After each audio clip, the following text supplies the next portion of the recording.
First of all, as we conclude or move toward the conclusion of what's been a very busy and I think productive two-day conference, I want to offer thanks to a couple sets of people. First of all, I want to again recognize and thank our partners in developing this conference, our sponsors and co-sponsors, with a specific thanks to our law firm co-sponsors, Farella, Braun and Martell, Cox, Castle and Nicholson, Bingham McCutcheon, Remy Thomas, Moose and Manley, the Resources Law Group, Schutt, Mahaly and Weinberger, and Beveridge and Diamond, without whose support this conference would not have been possible.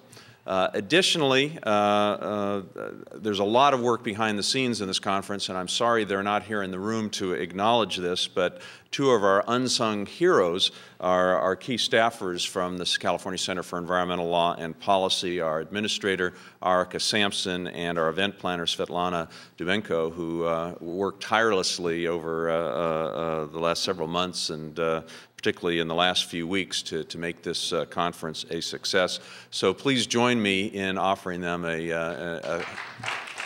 round of applause. Now, finally, before you leave, if you haven't left with us your email addresses, I would encourage you before you depart the law school today to do that with our staff so that we can get in touch with you. And in that regard, I just want to let you know that we hope this is the beginning of an ongoing conversation with each and every one of you.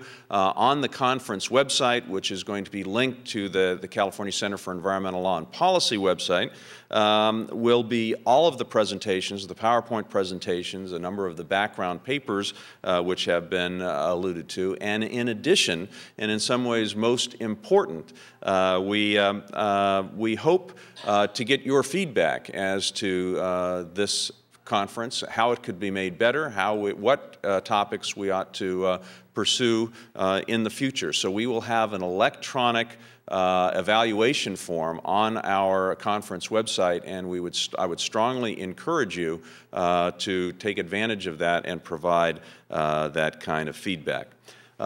Steve, why don't you join me up here? And we thought we would conclude with some observations, some concluding remarks, some general thoughts by the directors of the California Center for Environmental Law and Policy. And we will start with Steve, and I will offer some comments as well. And we're just going to do this for about 5 minutes apiece.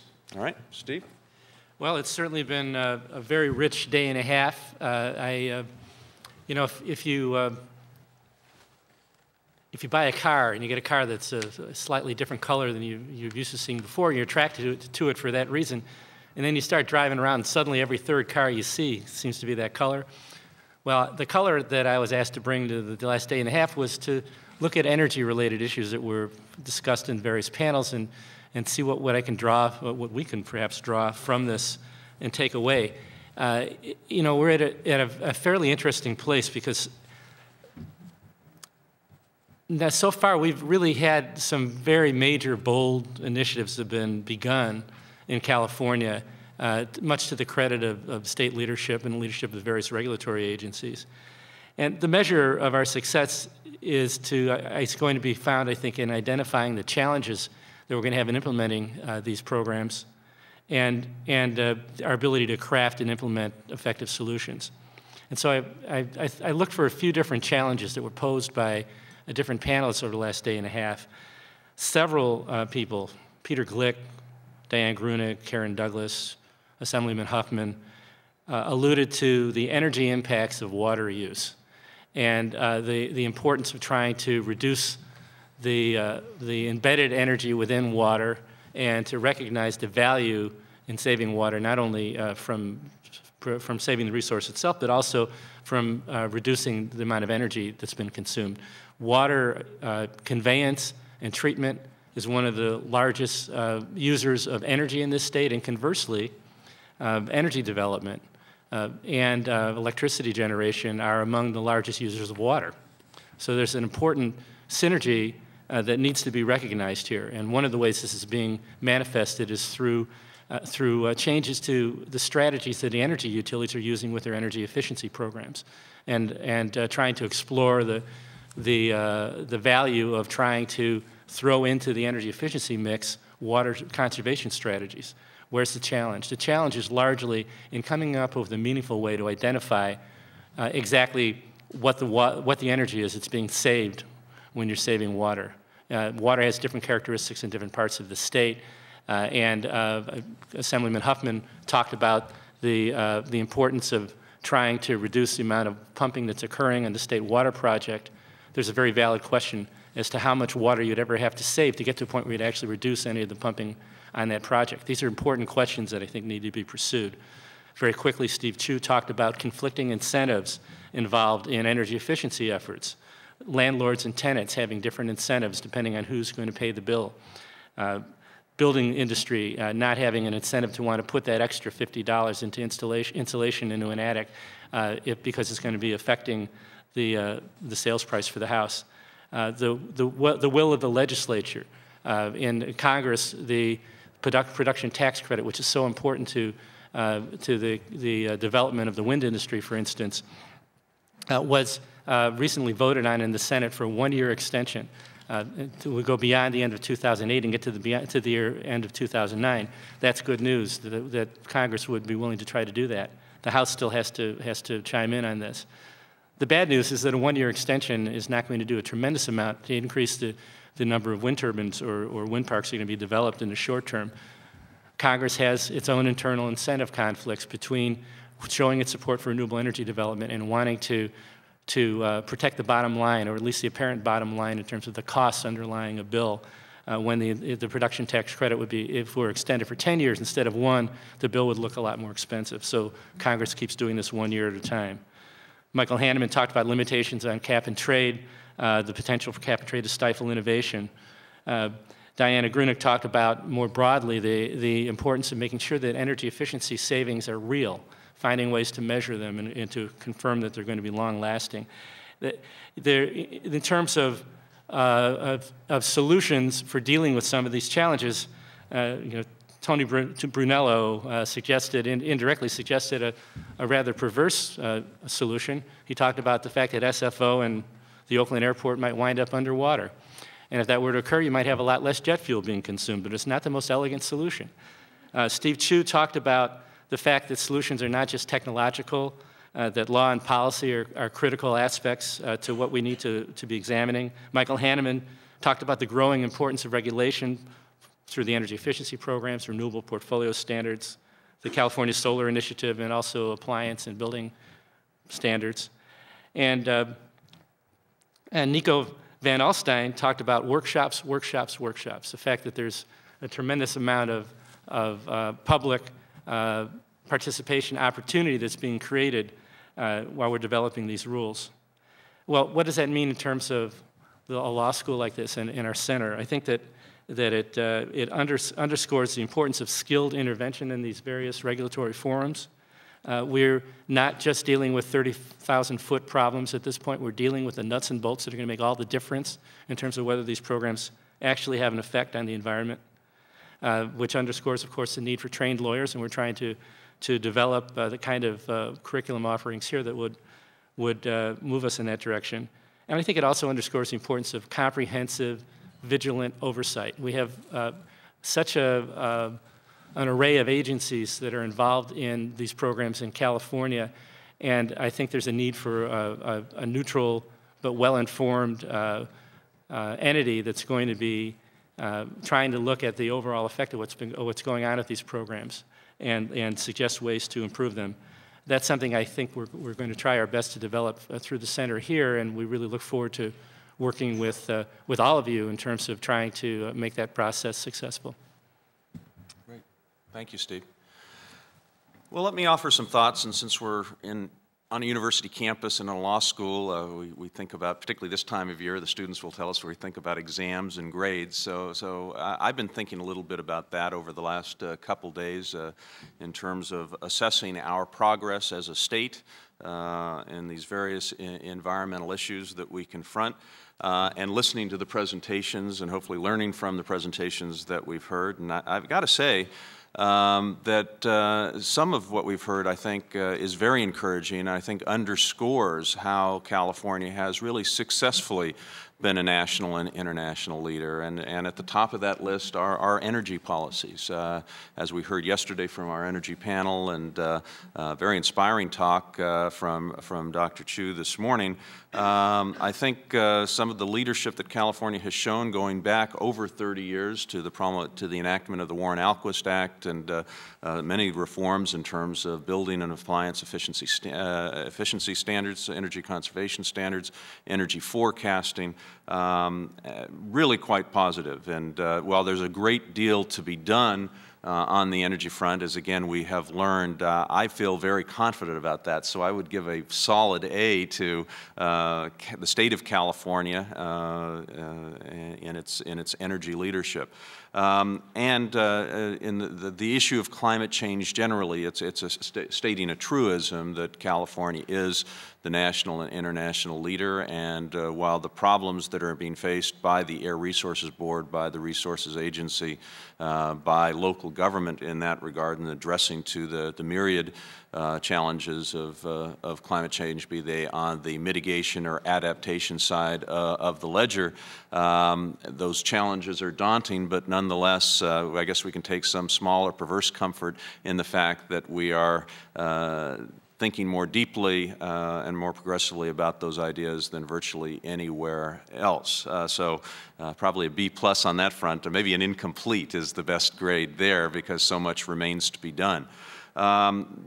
Putting on my skeptical or cynical cap, some of the things that are more troublesome and segueing from climate change, I'm taken by that Tony Brunello's discussion or identification of that 101 million metric tons that remains unsatisfied if we're going to achieve those 2020 AB 32 targets. And as we heard at the last session here, that's going to come in large part by reforming our transportation and land use policies. And that's an area where I am not nearly as optimistic. I don't think we've made much progress, and the chances to do so in the foreseeable future, as we have to do if we're going to achieve the goals of AB 32, it's very uncertain whether we can get there as a result of a number of problems, governance problems, disconnects between state and local officials, and any number of things. And then in terms of areas where I see huge challenges looming for the state of California, for the nation, and for the world, really start at the very beginning of our conference with Peter Gleck, who I thought teed up for us quite nicely the challenges of water.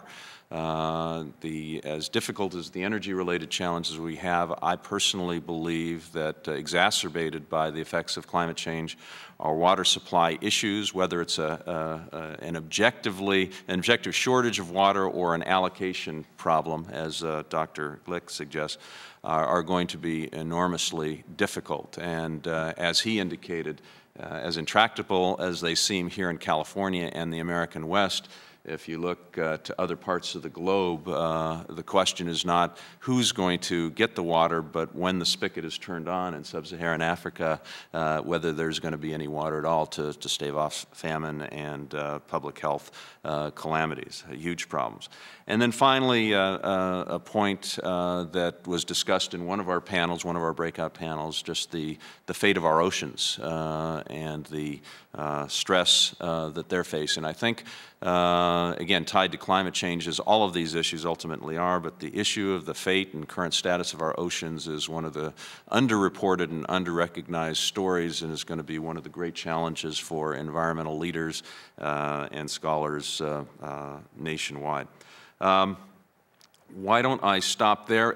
One other point I wanted to make on behalf, really directed more to our students. I think we were benefited over the last 2 days from a very skilled and diverse faculty, but I just want to recognize a few of the people who started out as environmental advocates and have become policymakers. Karen Douglas, who now sits on the Energy Commission. Jared Huffman, who moved from the NRDC to elected office. Dave Jones, who started out as a legal aid lawyer and then before becoming a key official in local government, now in the California legislature. And I would add to that list Diane Grunig, who worked as a staff attorney in government and now is herself a policymaker with the Public Utilities Commission. I think are great examples and role models for the students out there in particular for career paths that they might want to pursue, and I think that's the ultimate encouraging concluding point for me. Cymie? Hi, I'm Cymie Payne. I'm the Associate Director at the California Center for Environmental Law and Policy, tasked with dealing with global commons and international issues.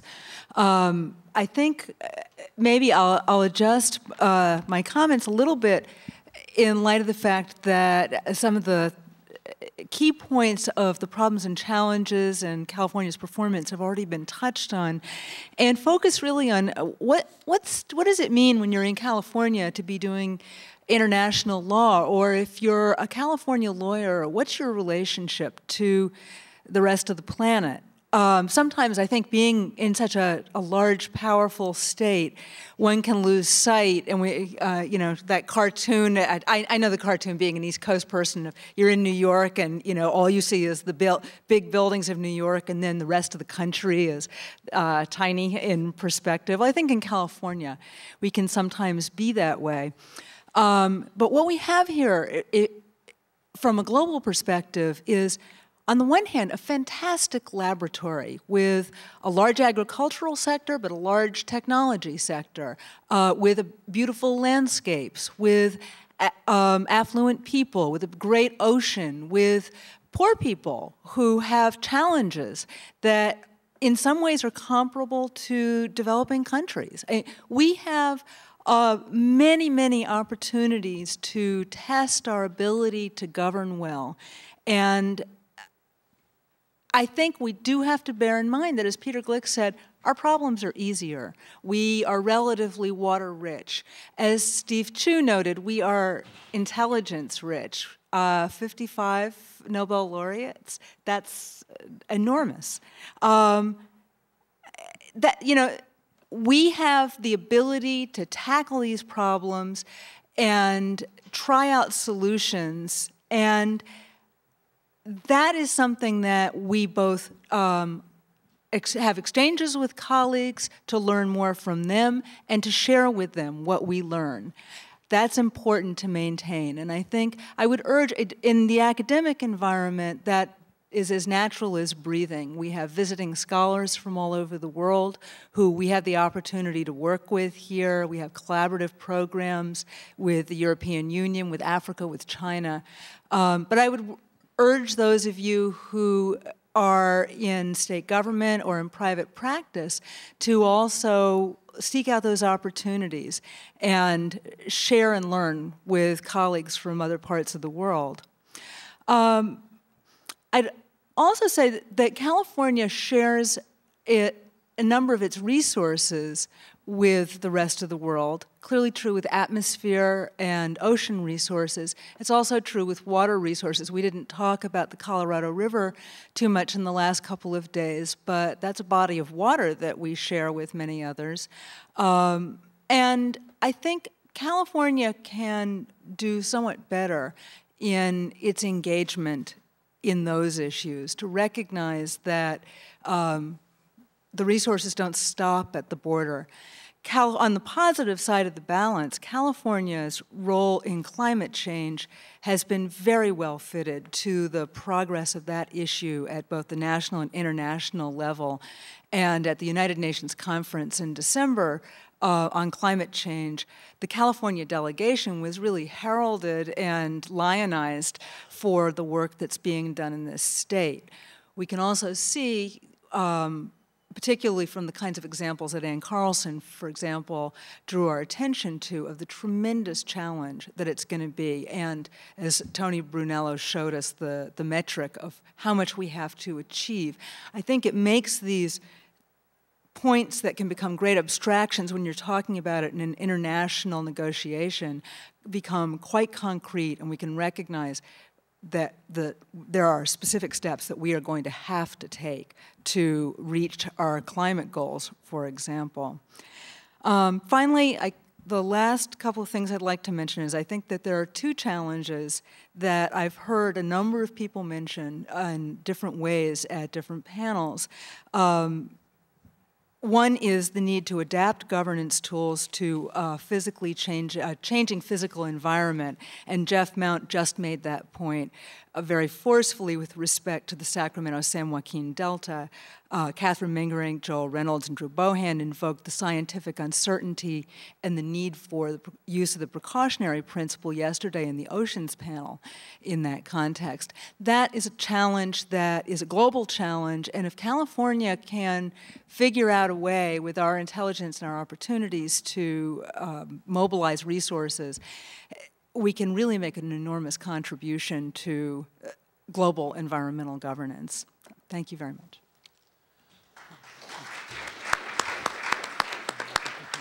Well, thank you for hanging in there. That concludes our conference. On behalf of the California Center for Environmental Law and Policy and all of our co-sponsors, thank you very much for attending.